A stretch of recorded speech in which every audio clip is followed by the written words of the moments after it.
Hi friends. Hi friends. Welcome back to our channel. இன்னைக்கு நம்ம சேனல்ல என்ன ரெசிபி பார்க்க போறோம்னா எக் பாஸ்தா எப்படி செய்யறதுங்கறத பார்க்க போறோம். நம்ம சேனல்ல ஏற்கனவே மசாலா பாஸ்தா அப்லோட் பண்ணிருக்கோம். அதோட இந்த வீடியோ நீங்க என்ன பார்க்கலனா அதுக்குரிய லிங்க் டிஸ்கிரிப்ஷன்ல கொடுத்திருக்கேன். நீங்க செக் பண்ணி பாருங்க. இப்போ வாங்க வீடியோக்குள்ள போலாம். அதுக்கு முன்னாடி மறக்காம நம்ம சேனல்ல முதல் டைம் பார்க்குற நண்பர்கள் சப்ஸ்கிரைப் பண்ணிட்டு பாருங்க. சப்ஸ்கிரைப் பண்ணிட்டு பக்கத்துல உள்ள பெல் ஐகானை கிளிக் பண்ணிட்டு ஆல் ஆப்ஷன் கொடுத்துருங்க. இப்போ வாங்க வீடியோக்குள்ள போலாம்.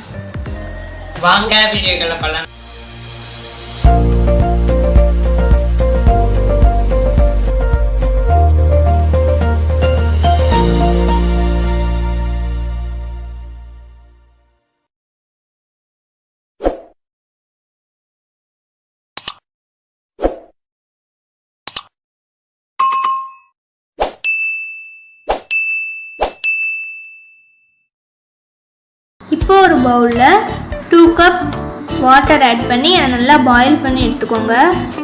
இப்போ இதில் உங்களுக்கு தேவையான அளவு உப்பு ஆட் பண்ணிக்கோங்க. நான் 1/4 டேபிள் ஸ்பூன் ஆட் பண்ணுறேன். இப்போ இந்த அளவுக்கு தண்ணி நல்லா கொதிச்சக்கப்புறம் இதில் நான் 1 கப் பாஸ்தா ஆட் பண்ணிக்கிறேன். எப்போவுமே பாஸ்தா தண்ணி நல்லா கொதிச்சக்கப்புறம் ஆட் பண்ணுங்கள். இப்போ பார்த்தீங்கன்னா நம்மளுக்கு பாஸ்தா 90% நல்லா வெந்துருச்சு. பாருங்கள், நம்மளுக்கு இந்த அளவு நல்லா வெந்தோடனே நம்ம இதை எடுத்து வேறு பவுலில் வச்சிடலாம். இதை தண்ணியை வடிகட்டிட்டு நம்ம இதை வேறு பவுலில் எடுத்து வச்சுருவோம். இப்போ ஒரு பேன் எடுத்துக்கோங்க. இதில் 2 டேபிள் ஸ்பூன் ஆயில் ஆட் பண்ணிடலாம். ஃப்ரெண்ட்ஸ், இப்போ பார்த்தீங்கன்னா ஆயில் நல்லா ஹீட் ஆயிடுச்சு ஃப்ரெண்ட்ஸ். இந்த ஸ்டேஜில் நாம சாப் பண்ணி வச்சிருக்க ஒரே ஒரு வெள்ளை பூண்டு உள்ள ஆட் பண்ணிடலாம்.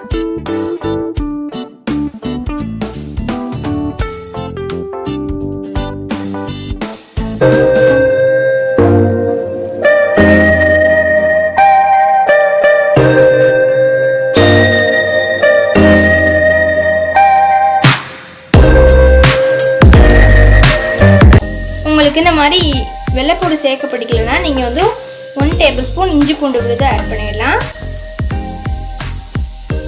இப்போ நம்ம இதுக்குள்ளே கட் பண்ணி வச்சுருக்கோம் ஆனியன்ஸ் ஆட் பண்ணலாம். நான் இன்னைக்கு ஆனியனை கட் பண்ணி இந்த மாதிரி பேஸ்ட்டாக ரெடி பண்ணி வச்சுருக்கேன். இதை நம்ம உள்ளே ஆட் பண்ணிடலாம்.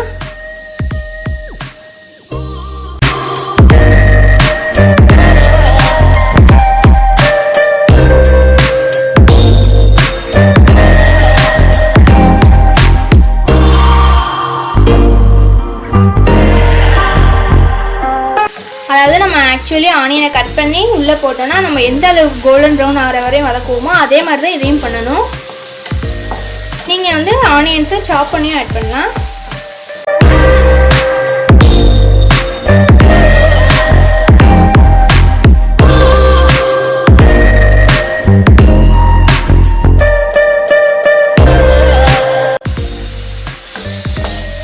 இப்போ பார்த்தீங்கன்னா நம்மளுக்கு ஆனியன் இந்த அளவுக்கு நல்லா வதங்கிடுச்சு. இங்கே பாருங்கள், இந்த மாதிரி இருக்கணும். இப்போ நம்ம இது கூட டொமேட்டோஸ் ஆட் பண்ணிடலாம். 1 வெங்காயம் ஆட் பண்ணால் 2 டொமேட்டோஸ் ஆட் பண்ணுவோம். எப்பவுமே பாஸ்தாவுக்கு டொமேட்டோ கொஞ்சம் அதிகமாக ஆட் பண்ணால் தான் டேஸ்ட் நல்லாயிருக்கும். இப்போ நம்ம டொமேட்டோ ஆட் பண்ணிடலாம். நான் இன்றைக்கி டொமேட்டோவும் இந்த மாதிரி பேஸ்ட்டாக தான் ஆட் பண்ணியிருக்கேன். நீங்கள் இதையும் சாப் பண்ணி கூட ஆட் பண்ணலாம். இப்போ நம்ம இதில் டொமேட்டோ ஆட் பண்ணிட்டோம். டொமேட்டோவோட பச்சை வாசனை போகிற வரையும் நம்ம நல்லா வதக்கணும்.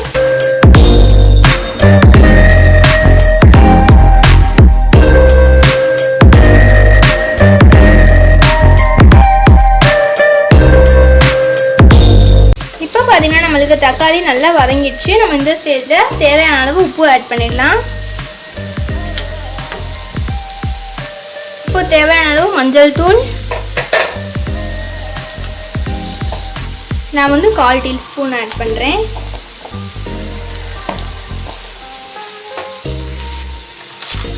இப்போ நம்ம இதில் மிளகாய் தூள் ஆட் பண்ணிடலாம். நான் 1 டேபிள் ஸ்பூன் ஆட் பண்ணுறேன். இப்போ நம்ம இதை மிக்ஸ் பண்ணி விட்டுறலாம்.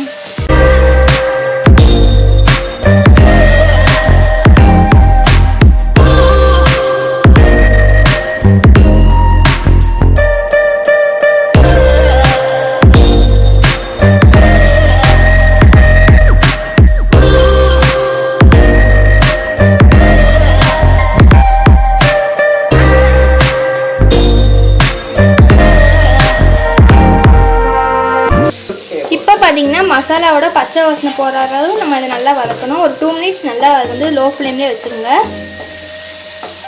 இப்போ பார்த்தீங்கன்னா மசாலாவோட பச்சை வாசனைலாம் நல்லா போயிடுச்சு. நம்ம இந்த ஸ்டேஜில் பாஸ்தா ஆட் பண்ணிடலாம்.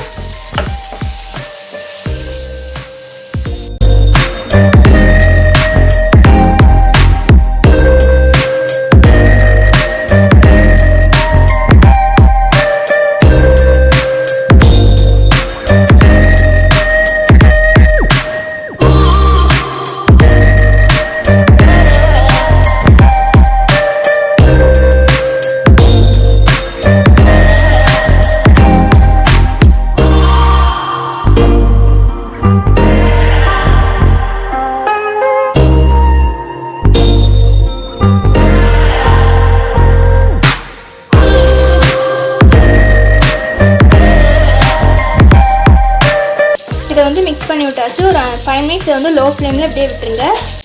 இப்போ நம்ம இந்த ஸ்டேஜில் வந்து இதில் 2 எக்ஸ் ஆட் பண்ணிடலாம். நம்ம இதில் 2 எக்ஸ் ஆட் பண்ணியாச்சு. முட்டைக்கு தேவையான அளவு உப்பு ஆட் பண்ணிக்கோங்க. இப்போ நம்ம இது எல்லாத்தையும் மிக்ஸ் பண்ணி விடலாம்.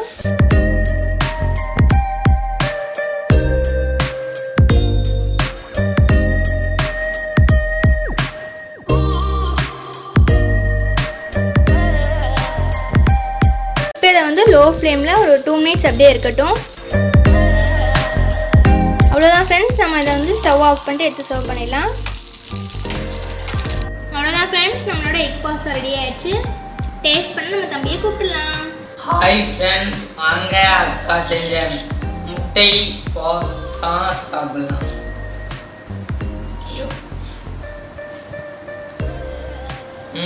ரொம்ப டேஸ்டாக இருக்கு ஃப்ரெண்ட்ஸ். ரொம்பவே ஈஸியான ரெசிபி தான் ஃப்ரெண்ட்ஸ். இந்த ரெசிபியை நீங்களும் கண்டிப்பாக உங்கள் வீட்டில் செஞ்சு பார்த்துட்டு எனக்கு எப்படி இருக்குங்கிறத மறக்காமல் கமெண்ட் பண்ணுங்கள், லைக் பண்ணுங்கள், ஷேர் பண்ணுங்கள், சப்ஸ்கிரைப் பண்ணுங்கள். மறக்காமல் என் கூட உங்களோட ஃபீட்பேக்கை ஷேர் பண்ண மறந்துடாதீங்க. இன்ஸ்டாகிராமில் ஃபாலோ பண்ணாமல் இருந்தீங்கன்னா மறக்காமல் ஃபாலோ பண்ணுங்கள். எல்லா போஸ்ட்டுக்கும் லைக்கை போட்டு போயிடுங்க. அடுத்த ரெசிபியில் நான் உங்களை மீட் பண்ணுறேன். அது வரைக்கும் டாட்டா பாய். தேங்க்ஸ் ஃபார் வாட்சிங். Bye friends. நான் சாப்பிட போகிறேன்.